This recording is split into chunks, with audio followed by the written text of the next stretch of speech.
Hello दोस्तों, कैसे हैं आप लोग। आज हम बात करेंगे कि इस्लाम धर्म इतनी तेज़ी से कैसे फैला। क्या वजह है कि इस्लाम धर्म इतनी तेज़ी से फैला।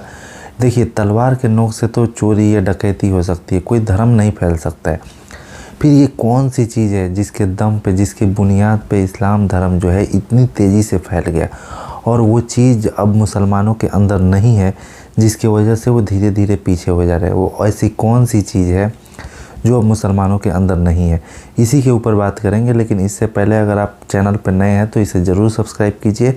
चलिए वीडियो को शुरू करते हैं। 1870 में एक किताब आई थी, इंडियन मुसलमान, जिसमें बताया गया था कि 80% जो मुस्लिम है ना, वो या तो गरीब हैं या तो पिछड़े हुए हैं।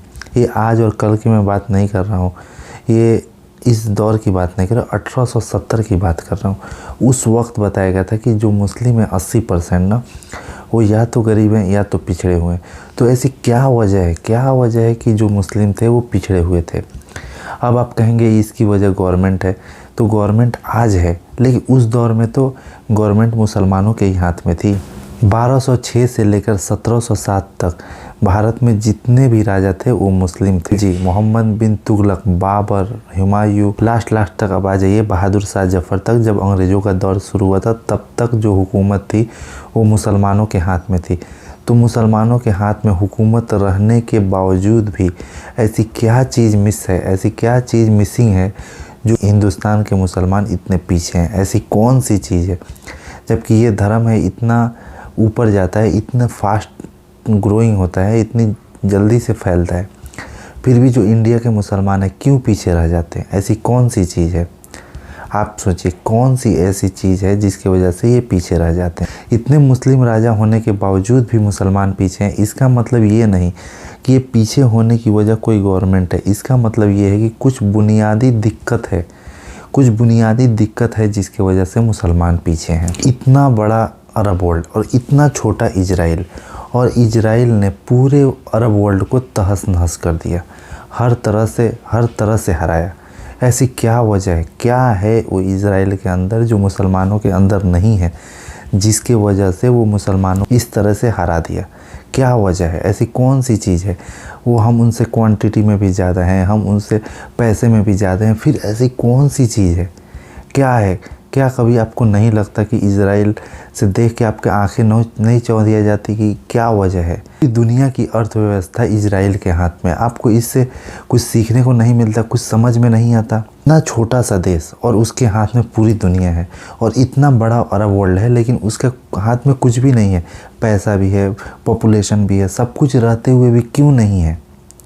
ऐसी क्या चीज़ है जो उसके अंदर है और हमारे अंदर नहीं है, हम मुसलमानों के अंदर नहीं है। कौन सी चीज़ है, और वो मोहम्मद सल्लल्लाहु अलैहि वसल्लम के ज़माने में थी जिसकी वजह से हम बढ़े, लेकिन अब नहीं बढ़ते, अब उस तरह से आगे नहीं बढ़ते। और ऐसी क्या चीज़ है, कौन सी ऐसी चीज़ है जो हमारे अंदर मिसिंग है। तो चलिए मैं आपको बताता हूँ वो कौन सी चीज़ है। वो है इकरा मतलब पढ़ो। हमारे मोहम्मद सल्लल्लाहु अलैहि वसल्लम ने कहा था कि पढ़ो, और वही हम मुसलमान भूल गए, जिसकी बदौलत हम आज यहाँ तक पहुँच चुके हैं।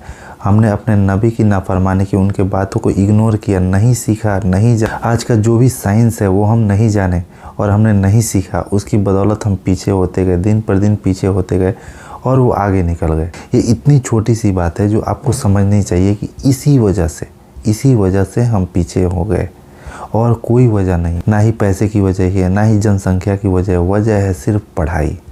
हमने वो चीज़ हासिल नहीं की, हमने वो इल्म हासिल नहीं किया जिसकी बदौलत हम आगे बढ़ सके।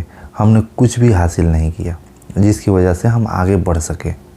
तुम आज इजराइल की वजह से नहीं, आरएसएस की वजह से नहीं, किसी और की वजह से पीछे नहीं हो, बल्कि पीछे हो सिर्फ अपनी गलतियों की वजह से, सिर्फ अपने नबी की बात नहीं सुनने की वजह से पीछे हो कि तुमने पढ़ना छोड़ दिया। पढ़ने का मतलब तुमने सीखना, जो भी आज का कल्चर है, जो भी सीखना है वो तुमने सीखना छोड़ दिया और तुम पीछे हो गए। अभी भी वक्त है मुसलमानों, सुधर जाओ और पढ़ाई पे ध्यान दो, पढ़ाई के इल्म के ऊपर ध्यान दो, ताकि कुछ ना कुछ आगे बढ़ने का रास्ता अल्लाह खुद तुमको देगा। चलिए इसी के साथ मैं ये वीडियो ख़त्म करता हूँ, मिलते हैं अगले वीडियो में।